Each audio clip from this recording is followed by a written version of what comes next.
మారుతిరావు మావయ్య కోలుకునే వరకు మనం ఈ ఆపరేషన్ని ఇలాగే కొనసాగించాలి. ఆ సింధుతో ఇకపై పట్టపగలే చుక్కలు లెక్క పెట్టిస్తాను.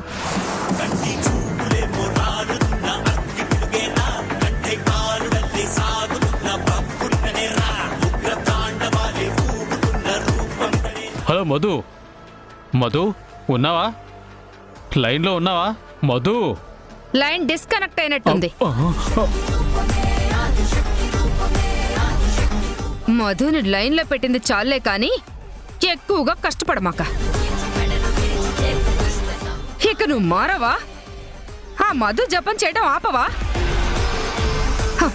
రాత్రి కదయ్యా చిలక్కి చెప్పినట్టు చెప్పాను, ఆ మధు గురించి ఆ బంగారం గురించి ఆలోచించొద్దు అని. అవునులే, నువ్వు పందికొక్కివు కదా, నా మాటలు నీ చెవిని ఎక్కడ పడతాయి? రత్నాన్నే కాని పాత రత్నాన్ని మాత్రం కాదు. నీ మీద జాలి పడకూడదని మళ్ళీ ఇంకొక్కసారి నిరూపించుకున్నావు. ఇక పులుసు కారేలా కొట్టి నిన్ను దారిలోకి తెచ్చుకోవడమే. పద. రత్నం, అయ్యో తేజ, నువ్వెప్పుడొచ్చావు? నువ్వు ఆ పొలిటీషియన్తో మాట్లాడుతున్నప్పుడే వచ్చాను. సింధు నిరికిస్తానని చెప్తున్నప్పుడే వచ్చాను. ఎప్పటికప్పుడు ఇంటి తగ్గ కోడలుగా ఉంటానని మా అమ్మ ముందు చెప్పడం, మళ్ళీ వెనక గోతులు తీయడం. నువ్వెన్ని చేసినా ఆ సింధు నిన్ను ఇంట్లోకి తీసుకొచ్చింది. మా అమ్మ నీకు ఇంకో అవకాశం ఇచ్చింది. నువ్వు మారుతున్నట్టు నటిస్తూ సింధుకు అమ్మకు మధ్యలో గొడవలు పెట్టాలని చూస్తున్నావా? అది కాదు తేజ. ఇంకా పొలిటీషియన్ నీకేం మాటలే? ఏం చేయాలనుకుంటున్నావు?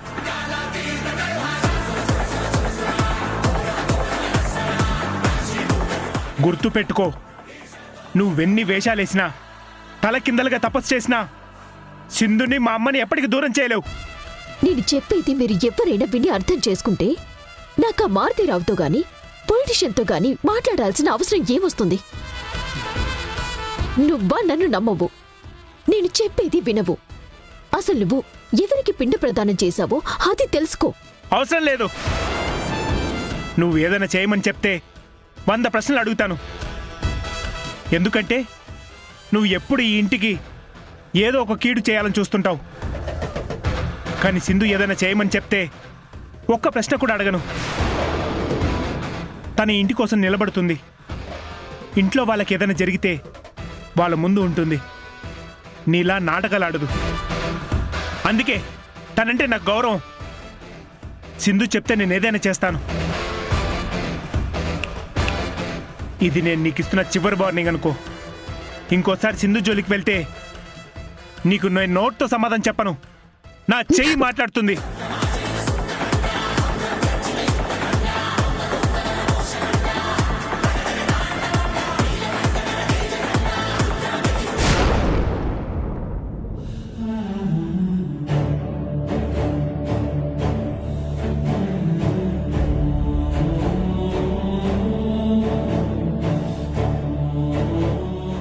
అమ్మ మీద ఒట్టు వేసి చెప్పరా, నువ్వు పిండ ప్రదానం చేయడానికి వెళ్ళావా లేదా?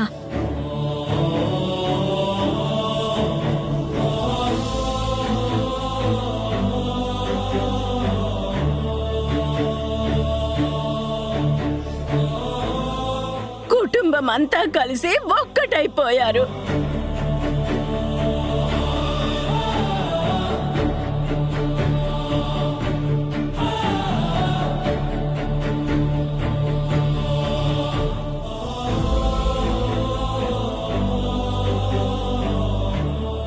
నా కొడుకులతో కన్న తల్లికి అబద్ధం చెప్పించే పరిస్థితి తీసుకొచ్చావు.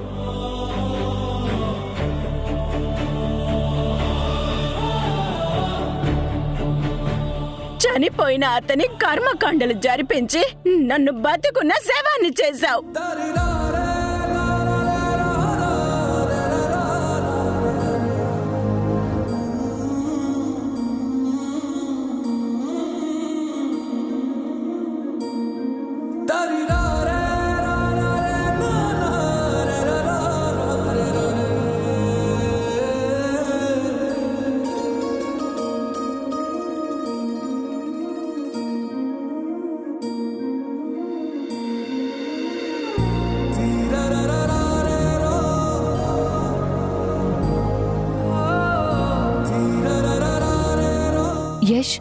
ఏమైంది? ఎందుకలా ఉన్నావు? ఏం లేదు. యష్, ఏమీ లేదంటావేంటి యష్? దేని గురించో ఆలోచిస్తున్నావు. కళ్ళల్లో నీళ్ళొచ్చాయి. ఏ విషయానికో నువ్వు బాధపడుతున్నావు. నువ్వు అలా ఉంటే నేనెలా తట్టుకోగలను యష్? చెప్తే కదా నాకు తెలుస్తుంది. నువ్వు చెప్తున్నావా? నేనేం చెప్పలేదు యష్. నిన్నటి నుంచి ఆ పిండ ప్రదానం ఎవరికి జరిపించావని అడుగుతూనే ఉన్నాను. చెప్తున్నావా? బామ్మ మన పూర్వీకులు అంటుంది, నువ్వేమో నీకు తెలిసిన వాళ్ళు అంటున్నావు. అంటే వాళ్ళ అమ్మకు కూడా తెలియాలి కదా. అమ్మకి వాళ్ళెవరో చెప్తే తన దిగులు కూడా తీరుతుంది కదా.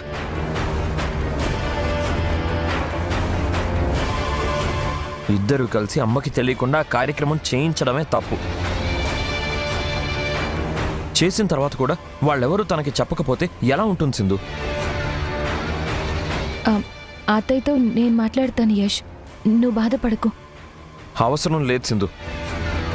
ఇప్పుడు మీరేం మాట్లాడినా అది మీరు కవర్ చేసుకున్నట్టే ఉంటుంది.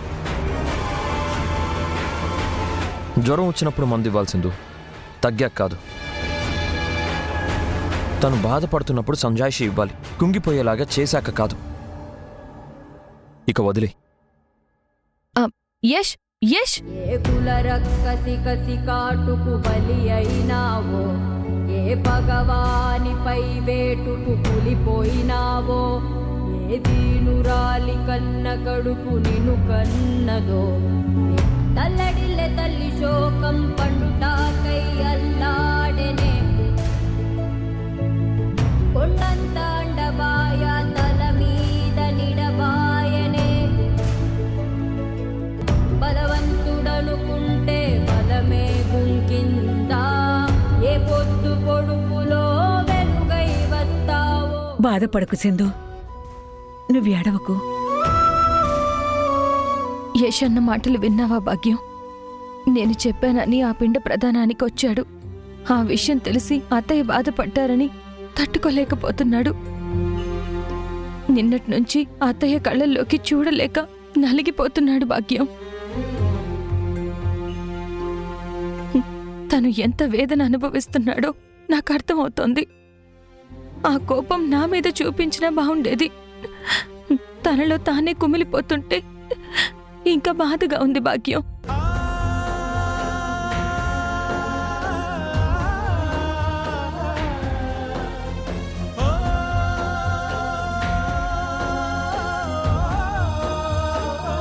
వాళ్ళు మిమ్మల్ని దారుణంగా మోసం చేస్తున్నారు అత్తయ్య. వాళ్ళందరూ కలిసి రహస్యంగా పిండ ప్రదానం చేయటానికి వెళ్లారు.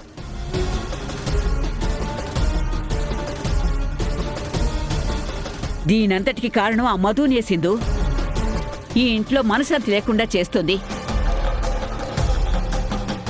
కొడుకులిద్దరికి, కోడలికి, అత్తకి గొడవలు పెట్టి ఎవరికి ఎవరిని కాకుండా చేస్తుంది. దాన్ని మనం వదలకూడదు సింధు. వదిలిపెట్టిన భాగ్యం.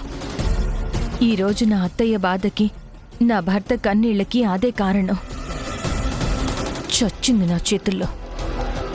పద భాగ్యం, పద.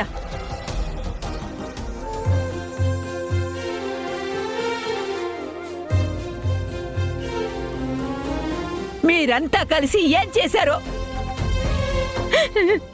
నా కొడుకు ఎవ్వరికీ చెప్పకుండా ఇంట్లో నుంచి వెళ్ళిపోయాడు.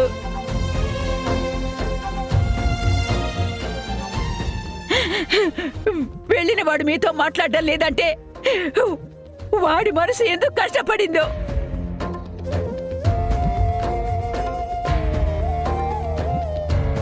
మీ ఎవ్వరి తప్పు లేదు గాని మీ ఎవరికి సమస్యలు రాకుండా చూసుకునే సింధుని మీరందరూ కలిసి తప్పు పడుతున్నారా?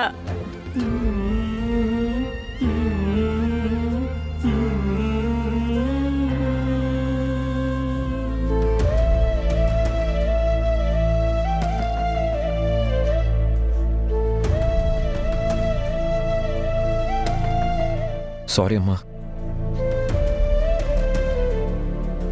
ఇంకెప్పుడు నీకు చెప్పకుండా ఏ పని చేయనమ్మా.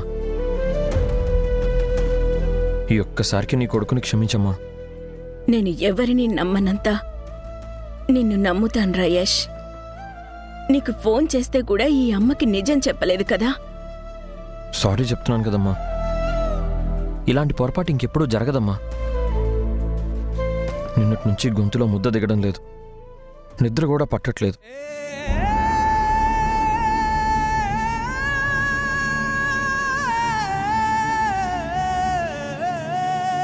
నీ దగ్గరికి వచ్చి క్షమాపణ అడిగే ధైర్యం కూడా లేదమ్మా. అమ్మా, ప్రమాణం చేసి చెప్తున్నానమ్మా, ఇంకెప్పుడు నీకు చెప్పకుండా ఏది చేయను. అన్నీ నాకు చెప్పే చేయమని నేను అనటం లేదు యష్. మీరిప్పుడు పెద్దవాళ్ళయ్యారు, మీ సొంత నిర్ణయాలు మీరు తీసుకోగలరు. కాని నేను వద్దని చెప్పాక కూడా ఆ పని చేయటానికి మీరు వెళ్ళటమే నాకు బాధ కలిగించింది. ఇక నుంచి నువ్వు వద్దన్న పని నేను చేయనమ్మా. అమ్మా ప్లీజ్, నువ్వు అలా ఉండకు. ఇంకెలా ఉండని యష్, ఈ ఇంట్లో ఏం జరుగుతుందో నాకేమీ అర్థం కావటం లేదు. నిన్న అత్తయ్య ఎన్ని మాటలన్నారో గుర్తుందా? మనమే చంద్రాని బాధ పెట్టామంట. ఆయన మనశ్శాంతి లేక ఈ ఇంట్లో నుంచి వెళ్ళిపోయినట్టు మాట్లాడారు. మీ నాన్న పెళ్లి రోజు కూడా రాకుండా బిగుసుకుపోయేంతలా నేనేం ప్రవర్తించాన్రా? ఆ మాటలన్నీ గుండెల్లో గుణపాల్లా గుచ్చుకుంటున్నాయి యష్. నా వల్ల కావట్లేదు.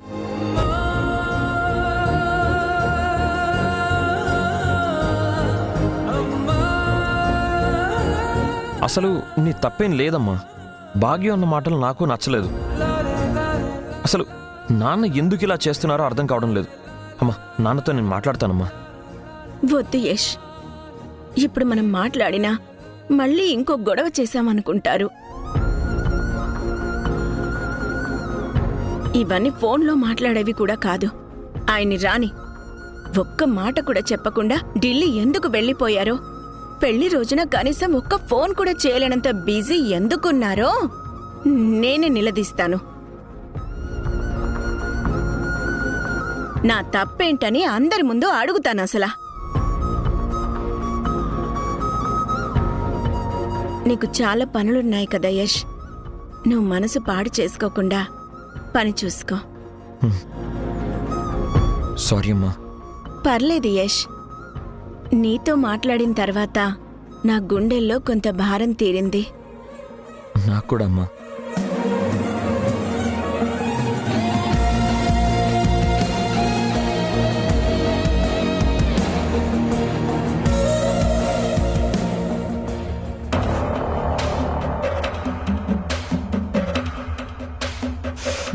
ఎవరికైనా వయసు పెరిగితే అందం తగ్గుతుంది కానీ నాకేంటి విచిత్రంగా గ్లామర్ పెరిగిపోతుంది. నీ అందాన్ని నువ్వే కాపాడుకోవాలి మధు. నువ్వు ఆ తేజ అన్న మాటలు పట్టించుకోకు. వాడన్నవే కాదు, ఎవరన్నవి పట్టించుకోకు. నీది మనిషి జన్మైతేనే కదా పట్టించుకోవడానికి. సిగ్గు శరం అన్నీ వదిలేసి ఈ ఇంట్లో నాటకాలు ఆడుతూ తిరుగుతున్నావు. నువ్వు ఎవరేమన్నా దులిపేసుకునే రకానివే. ఏంటి బామ్మ మనవరాలు ఇద్దరూ చాలా ఆవేశంగా ఉన్నట్టున్నారు. నిన్న నేను మీకిచ్చిన జలక్ సరిపోలేదా? లేదంటే తట్టుకోలేక ఫ్రస్ట్రేషన్ తీర్చుకోవటానికొచ్చారా? నాతో పెట్టుకోకండి, దేన్నైనా కూల్ చేస్తా. నువ్వు కూల్చడానికి ఇదేమీ పేకమేడ కాదు, గండికోట. దీన్ని బద్దలు కొట్టాలంటే నీ తాతలు దిగి రావాలి. చాలు సిస్టర్, బానే కవర్ చేసుకుంటున్నావు. లోపల నువ్వెంత నరకం అనుభవిస్తున్నావో నాకు తెలుసు కదా. నాకు అదే కావాలి. ఏంటి నీకు అత్తయ్యకి మధ్య గ్యాప్ వచ్చిందని ఫీల్ అవుతున్నావా? నిన్న చెరువు గట్టు దగ్గర జస్ట్ లా మిస్ అయ్యావని ఫీల్ అయ్యాను. కానీ ఇంట్లో బాగా దొరికిపోయావు సింధు. నాకొక చిన్న డౌట్. అత్తయ్య వద్దన్నా కూడా తేజ యష్తో పట్టుపట్టి మరీ ఆ కార్యక్రమం జరిపించావంటే అది మావయ్యదే కదా? ఏయ్, ఏంటి గొంతు లేస్తుంది? మాట కూడా బయటికి రాకుండా నులిమేస్తాను, జాగ్రత్త.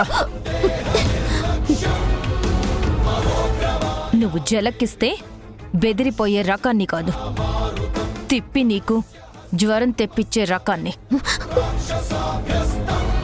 మా అత్తయ్యకి నాకు మధ్య గ్యాప్ తీసుకురావడానికి నువ్వెవరివే?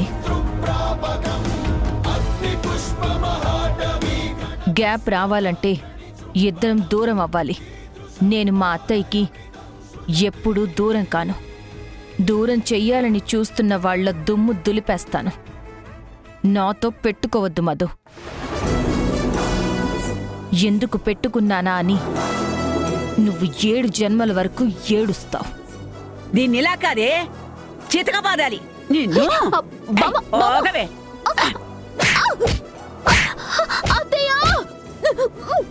ఏయ్, అరిచావంటే ఇంకో 2 దెబ్బలు ఎక్కువ పడతాయి. నోరు మూసుకునుండు.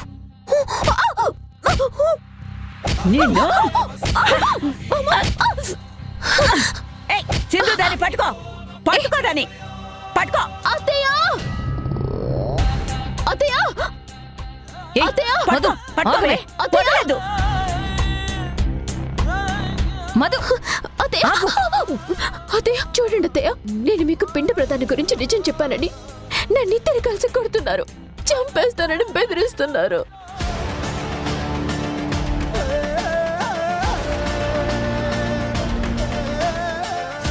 అసలు చెయ్యి చేసుకోవటం ఏంటి? తను ఈ ఇంటి పెద్ద కోడలి స్థానంలో ఉంది. మీ ఇష్టం వచ్చినట్టు చెయ్యి చేసుకుంటారా? అసలు ఏం జరుగుతుంది ఇంట్లో? నిజం చెప్తే కొడతారా? మిమ్మల్ని ఒక మాట అంటే చంపేస్తారా? అలాగైతే నన్ను కొట్టండి, నన్ను చంపండి. నేను మిమ్మల్ని తిట్టాను కదా.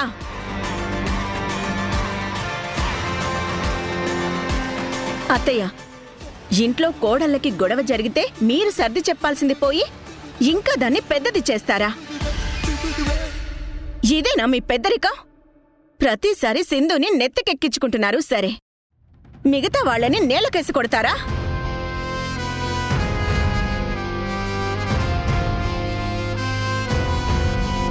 రయ్యేష్, ఏమైందిరా నీ భార్యకి? రోజు రోజుకి ఎందుకిలా ప్రవర్తిస్తుంది?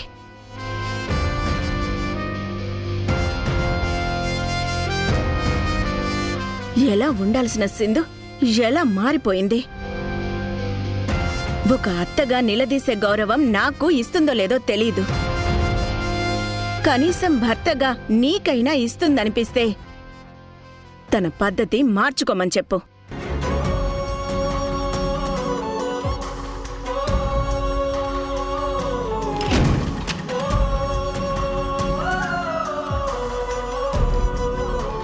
అది కాదు యష్. నిన్ను చూసి నేను ఆవేశం తగ్గించుకున్నాను సింధు. నువ్వెందుకు ఈ మధ్య ఆలోచించకుండా ఇష్టం వచ్చినట్టు ప్రవర్తిస్తున్నావు?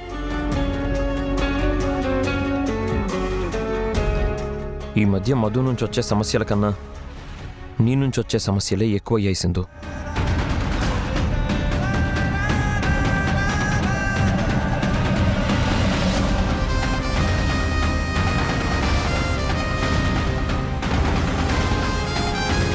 అసలు ఎందుకు పదే పదే సమస్యలు క్రియేట్ చేసుకుని అమ్మకి దూరం అవుతున్నావు?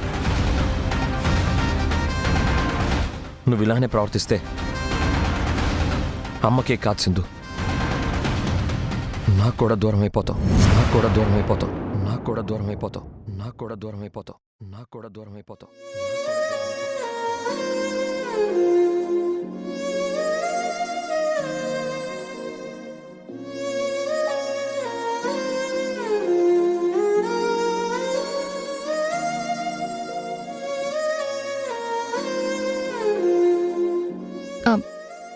యష్,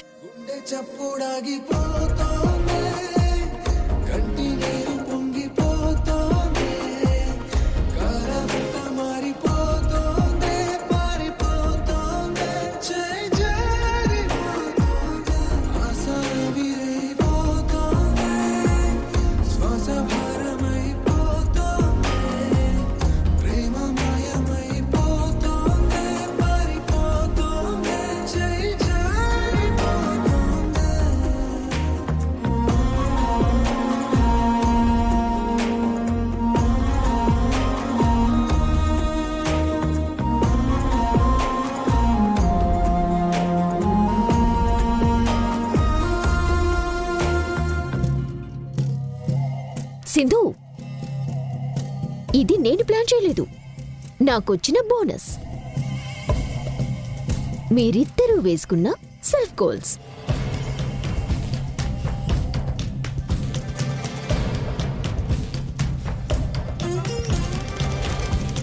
ఎంగిలాకు ఎగిరెగిరి పడుతుంది, పూర్ణ కుంభం కాదు.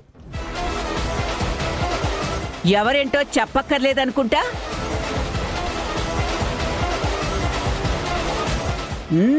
నువ్వు పద సింధు.